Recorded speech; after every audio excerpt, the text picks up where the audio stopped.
And as we have been programmed mentally, intellectually, one must be aware of this being programmed like a computer.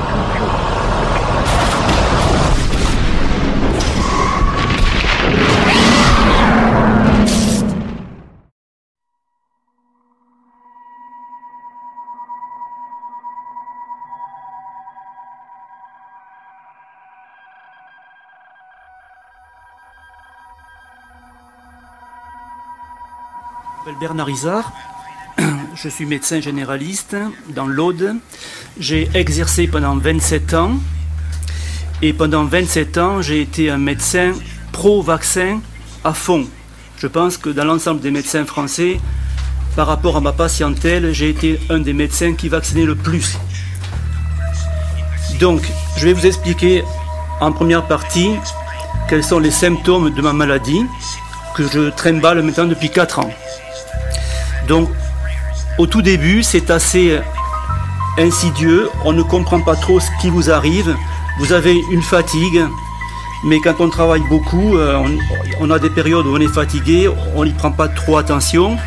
Mais là, la fatigue progressivement devient permanente et vous avez du mal à travailler, ce qui fait que j'ai arrêté de travailler. Cette fatigue donc est permanente dès le repos, dès le matin. Mais quand on a une volonté d'être une personne active, on essaye de travailler, de continuer sa vie normalement, et la fatigue augmentant vous empêche d'avoir une activité normale. Donc vous êtes obligé, même avec la plus grande énergie que vous pourriez chercher je ne sais pas où, de vous arrêter plusieurs fois par jour, assis, mais surtout allongé, parce que c'est allongé que vous récupérez le mieux. Le deuxième pivot de cette maladie, qui lui aussi démarre tout doucement, c'est des douleurs musculaires. Tellement que c'est bizarre, au début, je n'avais même pas compris ces douleurs musculaires. Je pensais que j'avais des polynévrites. Donc j'avais fait une petite erreur de diagnostic, mais par la suite, j'ai vite compris que c'était des myalgies, douleurs musculaires, qui avaient commencé aux membres supérieurs, mais qui progressivement sont allées vers les membres inférieurs, et qui là sont très importantes. On vous plante carrément des aiguilles ou des couteaux dans les fessiers, dans les muscles des cuisses et les ischio-jambiers. Le troisième pivot de cette maladie, qui est pour moi très important, ce sont les céphalées. C'est comme pour les myalgies, j'ai des céphalées de repos et qui augmentent dès le moindre effort. Dès le moindre effort physique ou intellectuel. C'est-à-dire que vous prenez un bouquin, vous commencez à lire, vous avez une douleur modérée, au bout d'un quart d'heure, la douleur devient insupportable et elle vous panique, paralyse votre concentration. Vous avez beau insister pour lire, vous ne pouvez plus lire parce que vous ne comprenez plus ce que vous lisez. Et vous ne retenez plus ce que vous lisez. Et le quatrième pivot sont les troubles cognitifs, que moi j'ai eu en gros 6 mois après le début de ma maladie. Alors là, c'est quelque chose de catastrophique. C'est-à-dire quand vous avez exercé une profession à responsabilité intellectuelle, du jour au lendemain, en gros, en une semaine, vous avez perdu 75%, 3/4 de vos capacités intellectuelles. J'avais prescrit des médicaments des milliers ou des millions de fois, je ne me rappelais plus de leur nom. Quand j'arrivais à trouver le nom, je ne me rappelais plus de la posologie. Je ne me rappelais plus s'il y avait une dose enfant, une dose adulte. C'était le trou complet. Et associé à ce tableau immense, donc j'étais en permanence chez moi, allongé, dans le noir, puisque les céphalées sont plus calmées dans le noir. Impossibilité pendant 2 ans de conduire une voiture, puisque j'étais un danger public au bout de 2 km. Aujourd'hui, j'arrive à faire à peu près 1/2 heure de voiture. Au-delà, je n'ai pas assez d'énergie pour me concentrer et pour ne pas être un danger public. Donc voilà ma situation actuellement. Les premiers symptômes ont commencé donc en 2010, fin 2010. J'avais donc la fatigue, puis les myalgies. Et donc je me suis dit, il y a un problème à ta santé. J'ai arrêté de travailler, j'ai pris un remplaçant qui est devenu un successeur. Et après je me suis dit, dans l'année tu as fait 2 vaccins, un DT polio, un vaccin anti-grippe. Alors peut-être qu'il y a une relation, peut-être que c'est ça qui te donne cette maladie. Et j'ai contacté mon service de pharmacovigilance dans ma région Montpellier. Et le service de pharmacovigilance m'a répondu tout de suite en me disant, effectivement, votre diagnostic est juste, vous êtes malade à cause des vaccins. J'ai passé à peu près 6 mois comme ça, tout seul, à me débrouiller. Et quand j'ai vu que c'était difficile, parce que ça durait 6 mois, j'ai consulté des médecins. Donc d'abord en consultation externe, des neurologues de ma région. J'en ai vu 4. Le premier m'a dit vous êtes déprimé. Le deuxième que j'ai vu m'a dit lui, moi j'adhère à votre diagnostic, je comprends que vous ayez un problème vaccinal, mais je n'y comprends rien et je vous laisse vous débrouiller tout seul.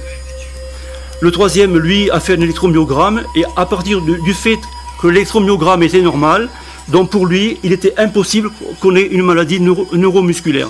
Donc pour lui, on était en bonne santé. Donc les 3 médecins m'ont dit, écoutez, vous vous débrouillez tout seul, sans jamais me dire, on pourrait aller voir un tel qui peut-être s'y connaîtrait. Non, on me laisse tout seul. Bon, au bout d'un an, je commençais à devenir peut-être un petit peu pénible pour l'entourage, parce qu'il faut penser à cela, comment on vit tous les jours et comment notre famille nous voit. Je me suis fait hospitaliser à Montpellier. Et là, donc, j'ai passé 3 jours dans un CHU où finalement, j'ai vu 2 médecins que j'ai vus en tout et pour tout en 3 jours, 5 minutes. Le premier, 2 minutes, c'est un chef de clinique, donc jeune médecin, qui m'a examiné de façon plus que sommaire et qui est parti en claquant la porte en disant « vous n'avez rien ». Je n'ai même pas pu faire une phrase, ni m'expliquer. Terminé, je n'avais rien. Son aîné, donc plus responsable, est resté en gros 3 minutes. Et à la fin de la première minute, il a regardé mon épouse et il a dit « de toute façon, votre mari, il finira en psychiatrie, c'est comme ça, point final ». Donc j'ai passé 1 an de plus comme ça, avec ma pathologie, mon invalidité, ma cortisone, que je règle comme je peux. J'avais arrêté 2 mois parce que pensant que je pouvais m'en passer, mais j'ai dû la reprendre parce que c'était catastrophique. Et c'est à ce moment-là que le service de pharmacovigilance de Montpellier, qui est toujours en contact avec moi, a contacté celui de Toulouse. Celui de Toulouse a confirmé le diagnostic lien vaccin-maladie et le service de pharmacovigilance de Toulouse m'a proposé une hospitalisation sur Toulouse cette fois-ci, 2e CHU. Là, je suis resté 9 jours, j'ai vu 7 médecins. Ça a été pire qu'à Montpellier. Donc, que se passe-t-il en France ?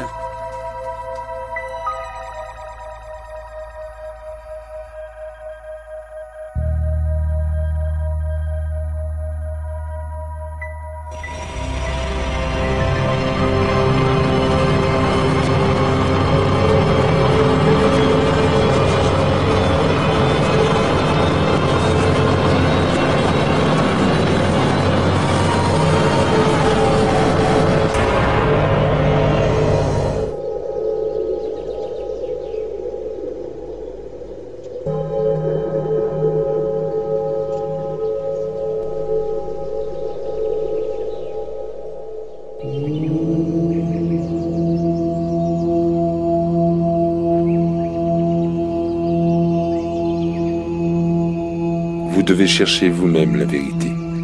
Ce dont ils ont peur, c'est de vous.